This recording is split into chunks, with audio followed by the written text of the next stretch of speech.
우리가 솔로몬의 기도에 대해서 여러 시간 말씀을 나누고 있습니다. 지난주에는 솔로몬의 대중적인 모범 기도의 신뢰를 말씀드렸어요. 솔로몬은 하나님을 향한 찬양과 감사, 그리고 개인적이고 또 대중을 위한 7가지 간구를 하나님께 올려드렸다. 그런 말씀을 드린 바 있습니다. 우리가 하나님께 기도할 때 항상 하나님을 찬양하고 또 지금까지 삶 속에서 하나님이 행하신 일을 높이며 감사하고 그리고 자신과 교회와 이웃을 위해 간구해야 할 줄 압니다.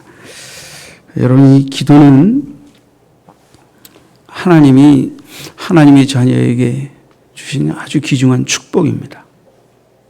또 다른 말로 하면 그 자녀들을 향하여 하나님이 허락하신 아주 귀한 배려가 기도응답이에요. 기도응답. 우리가 하나님께 기도드리고 하나님 우리 기도를 들으시고 응답하신다. 이것은 우리가 자녀가 되어서 영생을 얻고 또 나그네 인생길을 살아가는 동안 하나님의 자녀이기 때문에 누리게 될 하나님의 보호, 인도, 축복, 때로는 책망, 그죠? 여러 가지 그 모든 은총들이 이 기도의 응답으로 주어지게 되는데 이것은 정말 하나님의 세심한 그 자녀들을 향한 사랑의 배려라고 하는 것을 우리 잊어서는 안 되겠습니다. 또 우리가 우리 이웃을 위해 기도하는 것도 마찬가지입니다. 우리가 이웃을 내 몸과 같이 사랑하라 하는 당부하신 주님의 말씀을 생각할 때 우리 이웃을 위해서 기도하는 것에서부터 우리의 진정한 사랑의 삶의 실천을 해야 합니다. 한번 여러분들의 기도 생활을 돌아보길 원합니다. 내가 어렵다고 내 어려움을 위해서 해결해달라고 기도하면 늘 그 근심과 두려움과 걱정이 떠날 날이 없습니다. 주님은 내가 어렵기 때문에 지체의 어려움의 고통을 이해하고 체휼하는 자가 되길 원합니다. 그래서 내 어려움은 주께 맡기고 지체의 어려움을 위해 간구하게 될 때에 하나님께서 나에게 정말 주님의 사랑을 실천한 그 기도 때문에 우리 마음을 치료하시고 근심과 걱정을 면케하시고 우리를 힘있고 담대하게 살아갈 수 있도록 도우시는 것입니다. 우리 평생의 기도가 나와 내 가정과 내 아픔과 내 환난을 위해서 발버둥치고 기도하다 끝낸 인생이라고 하게 되면 우리는 너무 하나님 우리에게 기도라는 축복의 도구를 너무 좁게 사용하다 간다. 이렇게 말씀드릴 수 있습니다. 여러분, 기도로 하나님 우리를 향해 베푸신 사랑을 좀 넓게 실천할 수 있게 되는 여러분들이 되길 바랍니다. 우리가 이웃을 사랑하노라 말하면서 이웃을 위해 기도하지 않고 사랑을 실천할 수 없습니다. 여러분, 얼마나 힘들고 어려우십니까? 나처럼 힘들고 어려운 사람을 위해서 기도하고 내 문제는 주님께 내려놓고 한번 나아가 보십시오. 여러분의 마음이 바뀌어지게 될 것입니다. 여러분의 짐이 물러가는 것이 느껴지게 될 것입니다. 자식 교육도 그런 것 같아요. 어떤 분들은 제가 보니까 죽을 때까지 자식에 대한 십자가를 너무 스스로 지려고 끌어안고 평생 고통당하다가 몸부림치다가 가시려고 하는 것 같아요. 제 눈에 보니까. 여러분, 너무 그렇게 하지 마세요. 적당히 사랑하시고 주님 앞에 맡겨드리세요. 그리고 남의 자식도 내 자식처럼 불쌍히 여기며 기도할 수 있는 마음을 가지면 내 자식 문제 저절로 다 해결됩니다.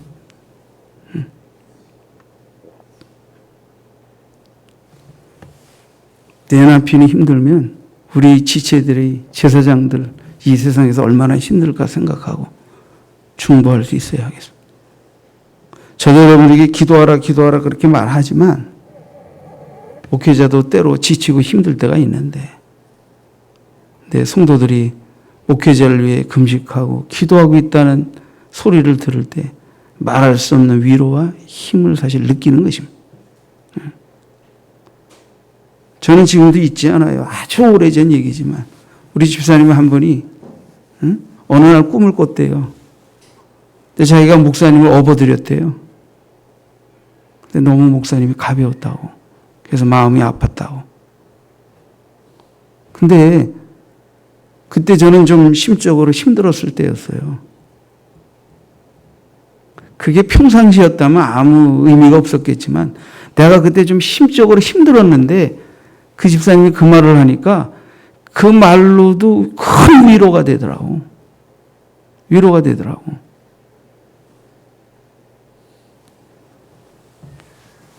특히 오늘 밤에 꿈에라도 목사님 좀 업어주시겠습니까?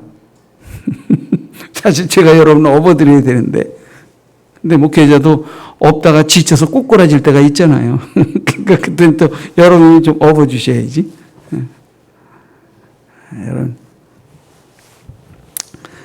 여러분 오늘은 솔로몬의 기도의 두 가지 특징 그리고 하나님께서 누구의 기도를 들으실까 어떻게 보면 좀 두 편의 설교로 나누어서 해야 되지만 말씀을 좀 좁혀서 축약해서 솔로몬의 기도 속에 나타난 두 가지 특징과 누가 하나님이 응답하시고 귀 기울이신 기도를 드리는 자인가 이런 측면에서 말씀을 드리려고 합니다.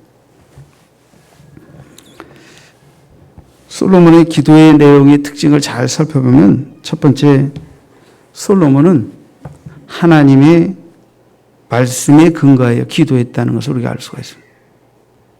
하나님의 약속의 말씀에 근거하여 기도하고 있다. 기도는 단순히 나로부터 출발한 간구로 무언가 이루어지고 들어주시고 이러는 게 아닙니다.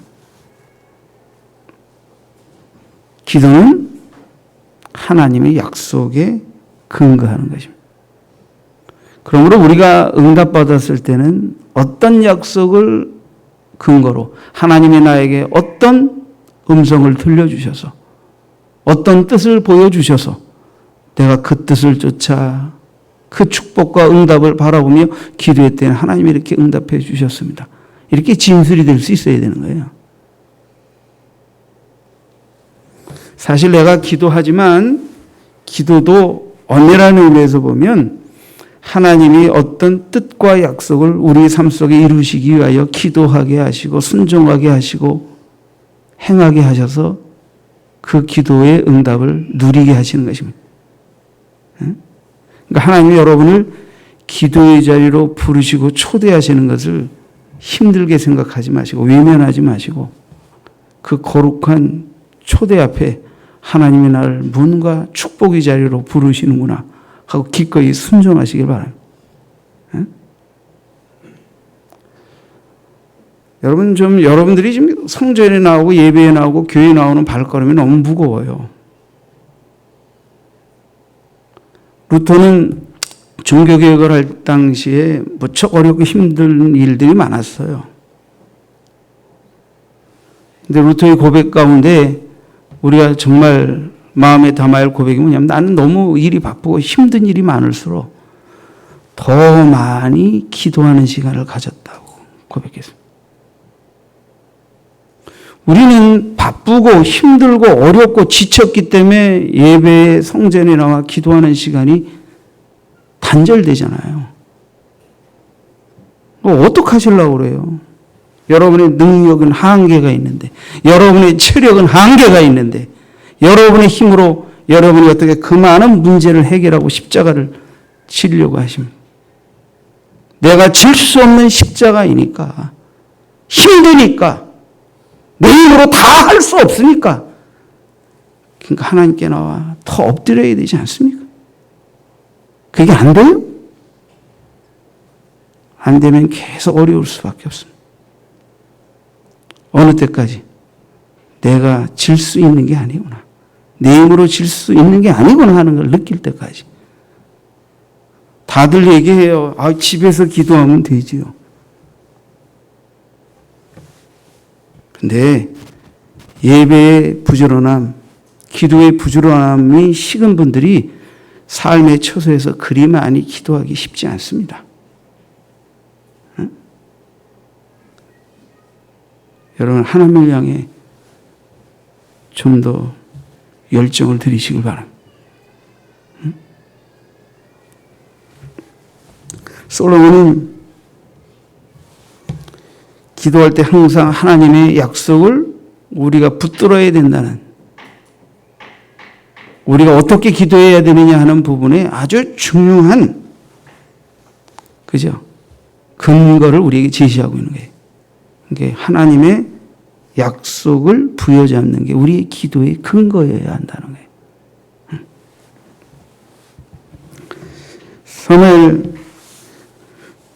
사무엘상 7장 25절로 29절에 다윗의 기도 속에서 보면 모세를 통한 하나님의 약속, 맞죠? 내 이름을 둘 집에 관한 하나님의 약속의 근거에서 성전 건축에 관한 하나님의 뜻을 발견하고 기도하는 다윗의 모습을 우리가 볼 수가 있습니다. 사무엘하 7장 27절에 보면 만군의 여호와 이스라엘의 하나님이여 주의 종의 길을 여시고 이루시기를 내가 너를 위하여 집을 세우리라 하셨으므로 주의 종이 이 기도로 주께 간구할 마음이 생겼나이다. 주를 위한 집을 짓겠다고 하니까 주님은 오히려 다윗에게 축복하시기를 내가 네 집을 지어주겠다. 하나님이 모세의 약속을 가슴에 담고 하나님의 집을 지으려고 하는 다윗에게 내가 네 집을 지어주겠다 하니까 다윗은 그 말씀의 근거에서 더 담대하게 하나님의 축복을 강구하는 모습을 볼 수가 있습니다. 하나님의 응답과 축복의 약속의 근거에서 주의 영원한 복을 구하고 있는 것입니다. 사무엘하 7장 28절 이하에 보면 주 여호와여 오직 주는 하나님이시며 주의 말씀들이 참되시니이다. 주께서 이 좋은 것을 주의 종에게 말씀하셨사오니 이제 청하건대 종의 집에 복을 주사 주 앞에 영원히 있게 하옵소서. 주 여호와께서 말씀하셨으니 주의 종의 집이 영원히 복을 받게 하옵소서 하니라. 약속을 의지해서 하나님의 영광을 위해 간구했더니 구하지도 아니한 축복을 약속받고 그 약속을 또 따라서 하나님 앞에 담대하게 우리의 집도 영원히 복을 받게 하옵소서 기도하는 다윗의 모습을 보십시오.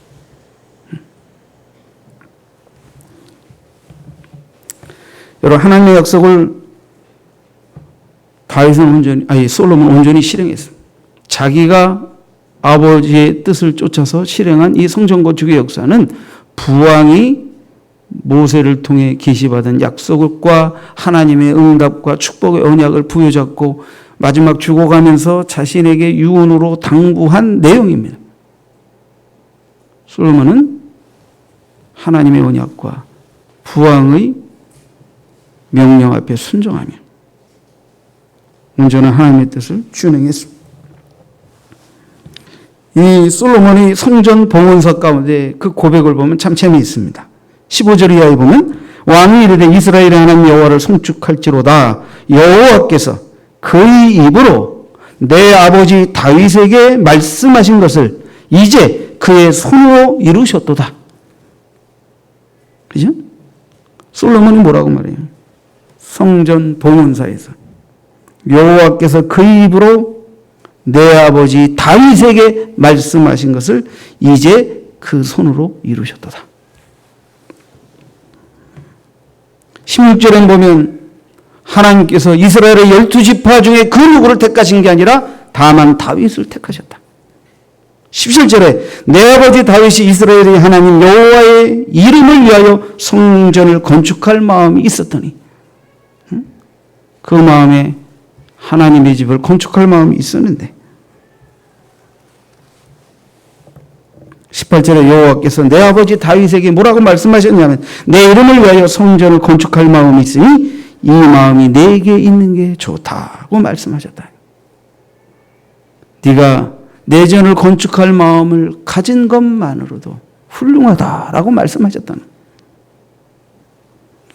그러나 19절에 너는 그 성전을 건축하지 못할 것이요 내 몸에서 나올 내 아들 그가 내 이름을 위하여 성전을 건축하리라 하시더니 이제 여호와께서 말씀하신 대로 이루시도다. 항상 다윗, 솔로몬 이들의 기도가 우리에게 주는 아주 중요한 정보, 그것은 약속하신 대로, 말씀하신 대로, 뜻하신 대로 기도해서 응답받았다는 거예요. 응답받았다는. 그래서 전도서 기자는 전도서 5장 1절에 보니까 너는 하나님의 집에 들어갈 때 네 발을 삼가할지어다. 가까이 하여 말씀을 듣는 것이 우매한 자들이 재물을 드리는 것보다 나으니. 그죠? 항상 하나님의 집에 들어갈 때 먼저 가까이 하여 말씀을 듣는, 말씀을 들으려고 하는. 여러분 잊지 마십시오. 기도할 때에도 기도는 물론 우리가 하나님께 뭔가를 말씀하려고 하는 것이지만, 그러나 기도할 때에도 하나님이 뭐라고 말씀하시는지를 항상 들으려고 해야 한다는 것을 잊지 마십시오.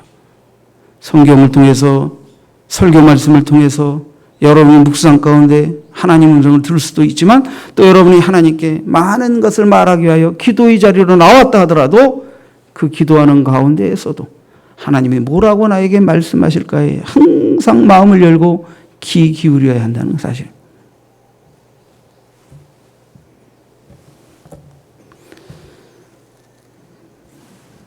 두 번째 특징은 이제 솔로몬의 그 백성을 위한 중보기도의 내용 가운데 나오는 것인데, 사실은 성전에서 성전을 향해 주의 이름을 의지하여 드리는 주의 백성들의 기도를 들어주시기를 기도했다고 하는 것입니다.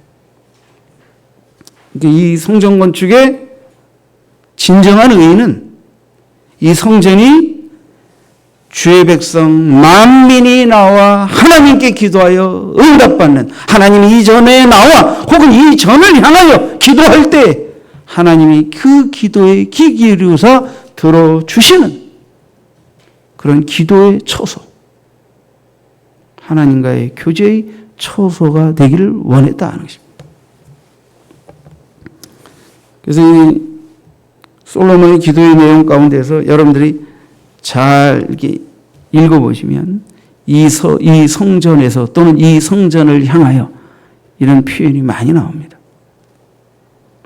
결국 그 이름을 의지하여 하나님을 향해 성전에 나와서든 혹은 이국만리에 있어서 성전을 향해 나올 수는 없다 하더라도 성전을 향하여 기도만 해도 하나님은 이 성전에만 계시는 분이 아니라 어디든 계시는 하나님이고, 솔로몬이 고백한 대로 이 성전이 하나님의 집이 될 수 있겠습니까? 하늘이라도 하나님의 처소가 될 수 없겠거든. 그러나 이 성전에서든 이 성전을 향하여는 하나님께 기도할 때 하나님은 들으시고 응답해 주십시오. 이 백성들의 기도를 들어 응답해 주십시오 하고 기도 응답을 위한 중보기도를 하고 있는 것입니다. 사실 모세를 통해 또 다윗에게 솔로몬이 성전 건축을 하기까지 이 성전의 핵심적인 의미, 특별히 기도에 있어서 핵심적인 의미를 두 가지로 표현하고 있어요. 하나는 내 이름을 둘 만한 집이다. 내 이름을 둘 만한 집. 또 하나는 후에 이사야를 통하여 더 구체적으로 성전의 의미가 규정되는 것 중에 하나가 뭐냐면 만민의 기도하는 집이다. 이런 표현입니다. 내 이름을 둘 만한 집. 그러므로 우리는 기도를 통해서 항상 하나님의 이름이 높여지는, 그죠?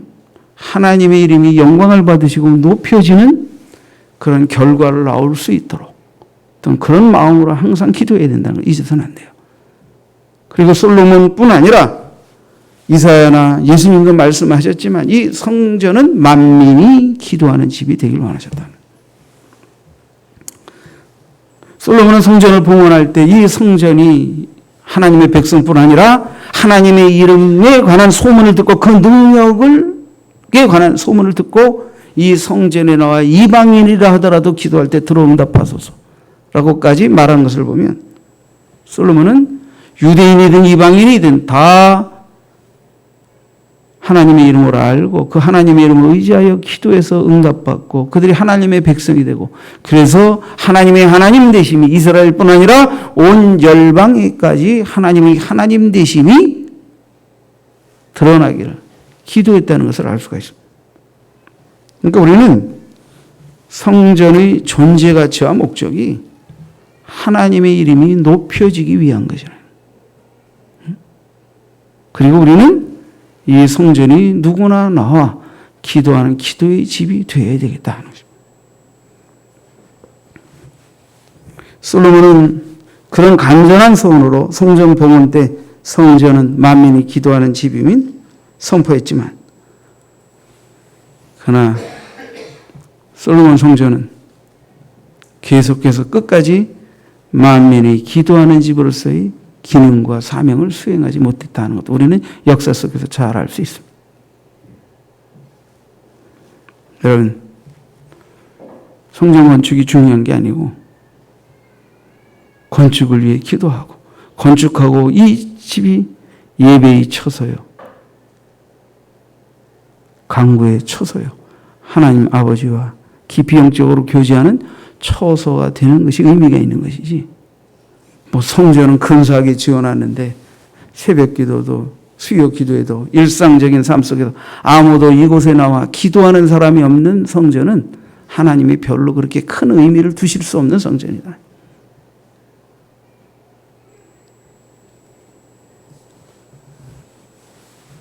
여러분, 여러분이 앉아 예배하는 그 자리에서 하나님을 향한 여러분의 부르짖음과 간구와 기도와 눈물이 또 교회와 하나님의 나라와 주의 종과 온 지체들을 위한 간절한 눈물이 기도방울이 그 자리에 있어 그 자리에 나와 예배드릴 때 더더욱 여러분의 기도가 하나님의 마음을 감동시키는 그런 예배의 자리가 되길 바랍니다.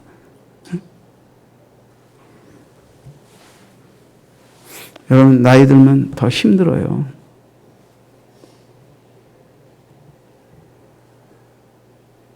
나이 들면 피곤이 빨리빨리 해소가 안 돼요. 그러니까 나이가 들면 다 하려고 하면 안 돼요. 젊어서는 그래도 힘이 있고 날밤새도 펄펄 뛰지만 나이 들면 다 할 수 없어요. 그러면 어떻게 해야 돼요? 짧고 간결하게 우선순위를 따라서 하고 다 할 수 없는 것들을 쳐내야 돼요. 그게 젊은 사람보다 나이 든 분들은 그걸 할 줄 알아야 돼요. 근데 자꾸 나이 들어가시면서 피곤하다, 지쳤다, 그러면서 기도할 수 없다, 성전에 나오기 어렵다. 이런 말이 여러분의 입술에서 나오면 저는 주의종으로서 참 마음이 아파요. 이게 아닌데, 하나님이 여러분에게 원하시는 것은 그게 아닌데, 예배에 나오고 기도에 나오는 것을 위해서 나머지를 쳐낼 수는 없습니까? 여러분이 다 할 수 없는 것을 하나님께 맡겨드릴 수는 없습니까? 그러기 위해서 기도하러 나오는 것이 아닙니까? 어떻게 하시려고 그러세요? 여러분의 앞길이 뻔히 보입니다. 여러분 나이 들어가면요 마음이 더 쪼그라들어요. 돈 벌 때와 못 벌 때, 건강할 때와 건강하지 못할 때.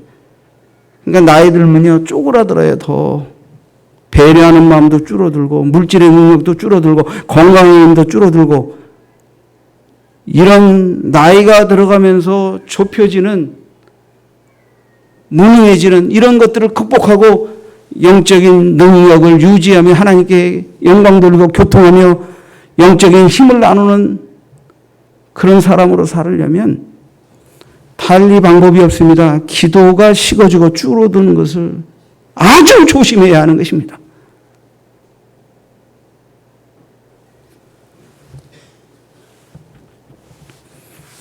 여러분들 입에서 난 나이 들면 멀리서 교회에 나오는 것도 힘들어서 교회 옆에다 텐트를 치겠다 이런 고백이 나오길 바랍니다.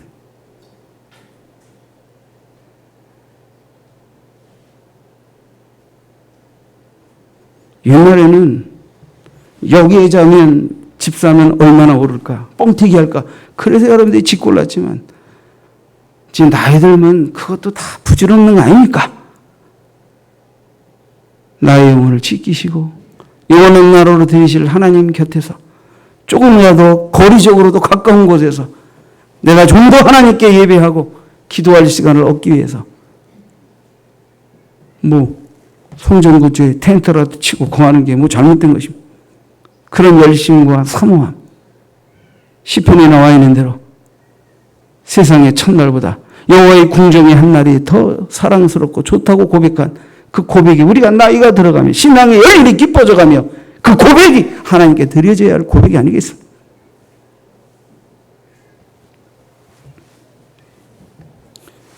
만민이 기도하는 집일 뿐 아니라 내가 기도하는 집이에요.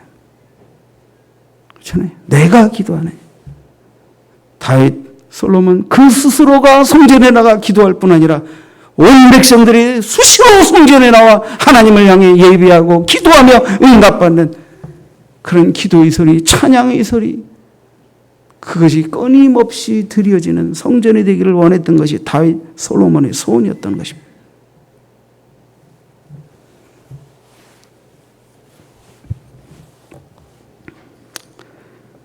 여러분,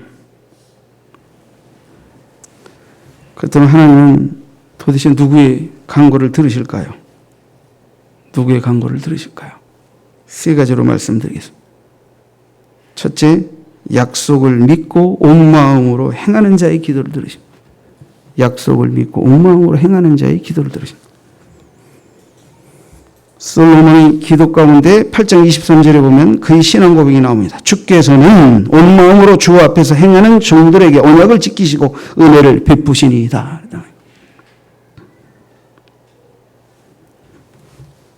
주님의 약속을 믿고 온 마음으로 행하는 자의 기도를 들으신다. 솔로몬 기도할 때 무릎을 꿇고 두 손을 들고 기도했다고 했습니다. 솔로몬의 기도 자세를 소개해드렸습니다. 무릎 꿇는다는 것은 무슨 의미입니까? 그것은 복종과 경외의 의미입니다. 충성의 의미입니다. 하나님 외에는 달리 방법이 없다고 하여 내 방법을 내려놓는 자기 포기의 행위입니다. 성도는 하나님께로부터 스스로 독립하여 교만하려 했던 그것을 포기하고 하나님께 순복하기로 결정한 사람입니다. 성도가 하나님께 무릎을 꿇었을 때 창조 때부터 하나님께서 허락하시기로 약속하셨던 복을 받아 누릴 수 있는 것입니다. 우리가 하나님께 무릎 꿇기를 거절하고 거역하게 될 때 우리 삶에 부조와 무질서가 생기게 되는 것입니다. 우리는 무릎을 꿇고 참된 자신을 하나님 은혜 가운데 찾아 이 세파를 거스리고 승리하며 항해할 수 있는 힘을 주께 얻어 기도의 힘으로 승리할 수 있는 것입니다. 여러분, 성도는 이 세상에 썩어질 것이 아닌 우리 영과 혼과 육을 주장하시는 하나님께 무릎 꿇는 신앙을 통해서 참다운 영생과 풍성한 생명의 복을 생생하게 체험하고 받아 누릴 수 있는 것입니다.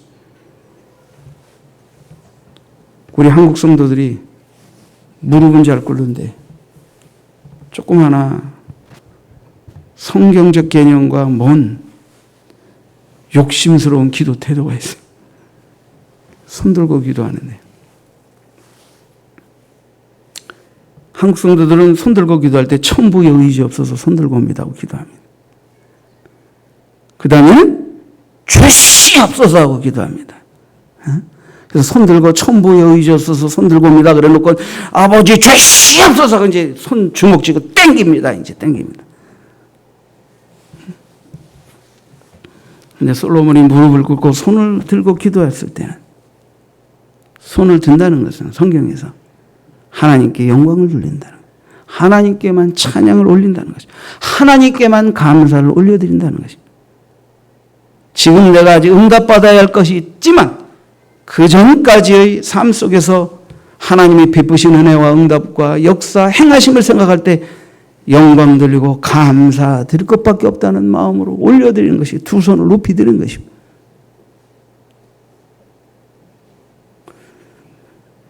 이 손을 주께 높이 든다는 거예요. 이것은 하나님께 내 구할 것을 들어주세요, 안 들어주시면 가만히 안 있겠어요 하고 주먹을 붉은지고 발버둥치기 위한 전동작이 아닙니다. 내가 또 하나님의 응답을 받아야 하지만 그 전까지 받은 하나님의 은혜 속에서 주님이 행하신 높으신 일을 높이고 찬양하고 영광 돌리고 감사드려요. 그리고 또 이 기도를 통하여서도 그렇게 감사와 영광과 하나님의 하나님 되심을 높이겠습니다라고 하는 그런 기도가 무릎 꿇고 손을 들고 드리는 기도입니다. 우리나라는 전쟁의 아픔, 가난의 아픔을 겪었기 때문에 주먹을 불끈 쥐고 소유하고 그렇지 않으면 못 산다고 하는 것이 우리의 상처 속에 있어요. 그래서 좀 하나님을 향해 기도할 때도 하나님 앞에 좀 주시옵소서, 주시옵소서 이게 있어요.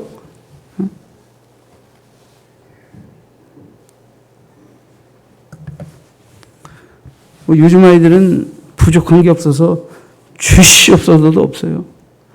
받은 것도 없으니까 영광 돌림이라는 것도 없는 것 같아. 여러분, 우리 무릎을 꿇고 두 손을 하나님께 들 때 우리가 가져야 할 기도에 있어서의 마음, 참된 마음가짐을 다시 한번 점검하십시다. 두 번째,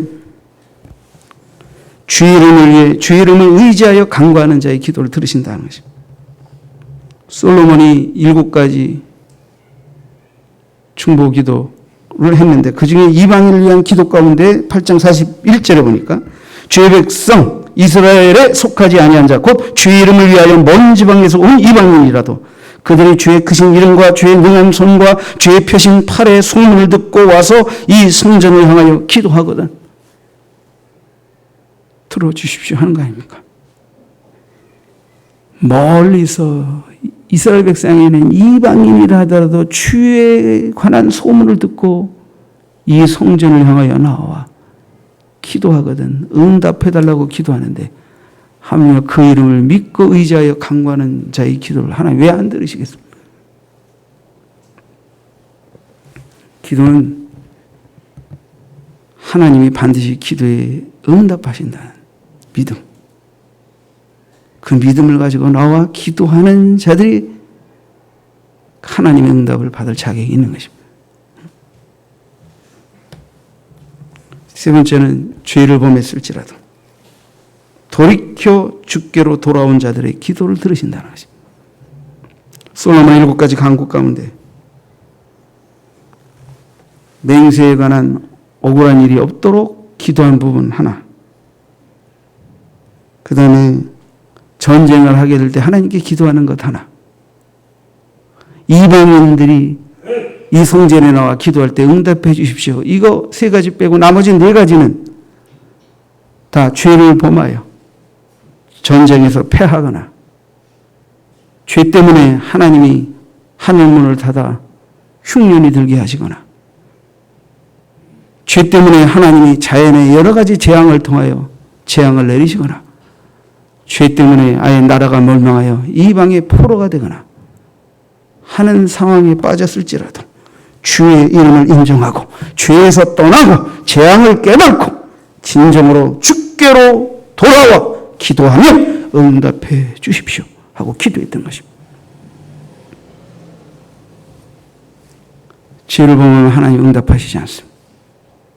그러나 어떤 죄를 범했을지라도 정직하게 회개하고 돌아오면, 죄를 버리면, 죄에서 떠나면 하나님은 그런 자의 기도를 들으십니다.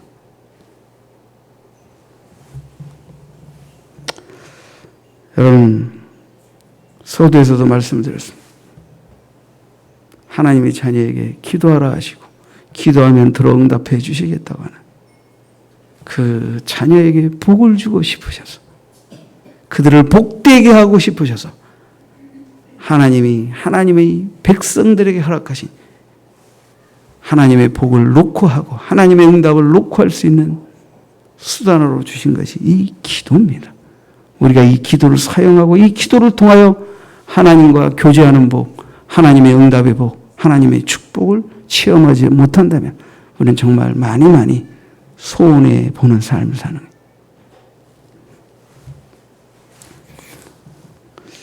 거예요. 제가 한 감동적인 얘기 하나를 여러분들에게 좀 소개해 드리겠습니다. 삼각지에 옛집이라는 허름한 국수집이 있답니다. 탁자 4개뿐인데 주인 할머니는 25년 동안 한결같이 연탄불로 진하게 멸치 다시국을 우려내어 국수를 말아내는데 10년이 넘도록 지금까지도 한 그릇에 2,000원 그리고 무한 리필이래요. 몇 년 전에 SBS TV에서 이 할머니 기사가 소개가 되었는데 어느 날 한 지긋한 남자가 이 PD에게 전화를 걸어서 다짜고짜 감사합니다 하면서 자신이 지난날에 한 사실을 고백하더랍니다. 15년 전에 저는 사기를 당해 전 재산을 잃고 아내까지 저를 버리고 떠나버렸습니다. 용산역 앞을 배회하던 저는 식당들을 찾아다니며 끼니를 구걸하게 되었는데 가는 음식점마다 다 자기를 쫓아냈답니다. 그래서 그는 잔뜩 독이 올라 식당에 휘발유를 뿌려 불을 지르고 말겠다는 결심까지 하였다며 마지막으로 그는 그 할머니 국수집에까지 가게 되었습니다. 나의 분노에 찬 모습, 그 모습으로 그 국수집에 들어갔는데 할머니는 국수 한 그릇을 주셨습니다. 그는 허겁지겁 국수를 먹었는데 다 먹어갈 무렵 그 할머니는 국수 그릇을 얼른 뺐더니 국수 한 덩어리를 더 넣어서 국물을 부어서 한 그릇을 더 주시더랍니다. 그걸 다 먹고 국수값이 낼 돈이 없어서 그는 도망쳤다. 가게문을 열고 뒤따라 할머니는 이렇게 소리쳤답니다. 그냥 걸어가. 뛰지 말고 다쳐. 괜찮아. 도망가던 남자는 그 할머니의 배려 깊은 말에 그 자리에 주저앉아서 엉엉 울었다고 그래요. 그 15년의 세월이 흘렀는데 방송을 통해 이 할머니의 이야기를 들었을 때 그는 지난날 15년 전에 그 할머니로부터 입은 국수 한 그릇의 사랑의 배려를 잊지 못해서 그 PD에게 지난날 자기 있었던 일을 고백하고 말했다고 그래요. 이 할머니는 부유한 집에서 곱게 자랐는데 학교육을 받지 못했고 이름조차 쓸 수 없는 그런 분이셨습니다. 그러나 대학을 졸업한 남자로부터 끈질긴 구애를 받고 결혼을 해서 잘 살았습니다. 남편은 건축일을 했다고 합니다. 41살이던 해에 4남매를 남기고 그만이 남편이 암으로 세상을 떠나버리고 말았습니다. 할머니는 하늘이 무너지는 것 같았습니다. 어린 4남매를 키우느라 너무 고생이 극심해서 어느 날 연탄불을 피워놓고 4남매랑 같이 죽을 결심을 했다면 그러던 차에 옆집 아주머니의 권유로 연탄불에 다시다를 우려낸 국물로 용산에서 국수 장사를 시작했다면 처음엔 설익고 불어서 별로 맛도 없었는데 열심히 노력을 한 끝에 은근히 밤새도록 끓인 특유의 다시다 국물로 우려낸 국수를 새벽부터 말아 팔았어요. 대부분의 손님은 컴컴한 새벽부터 막노동에 가난한 학생들의 군인들의 하루의 양식이 되었습니다. 그분은 늘 국물을 우릴 때마다 하나님께 이렇게 기도했답니다. 하나님, 이 국수가 어려운 사람들의 피가 되고 살이 되어 건강하게 하소서. 아침 눈을 뜨면서도 그렇게 기도한다며 고장 4개의 테이블로 시작한 국수집, 지금은 소문이나 조금 넓어졌지만 하나님께 감사한다고 합니다.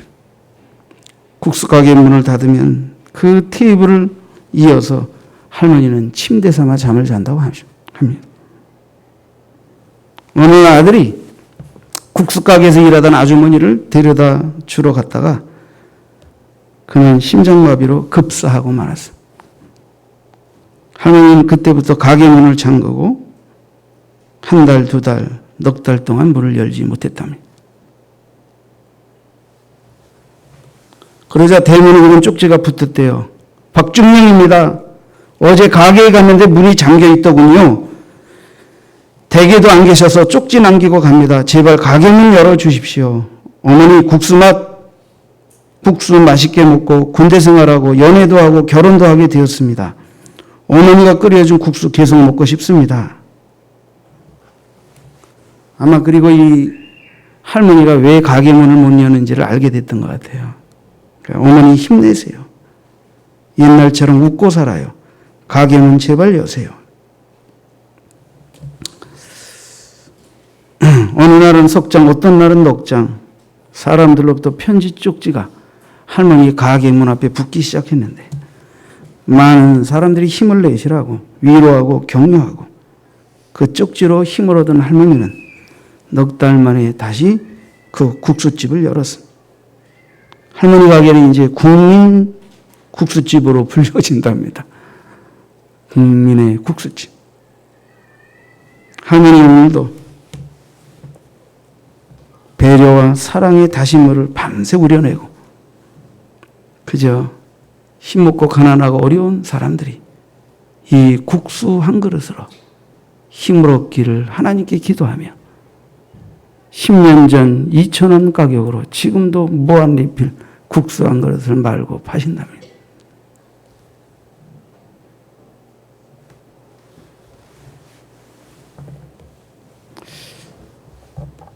저는 이 글을 읽고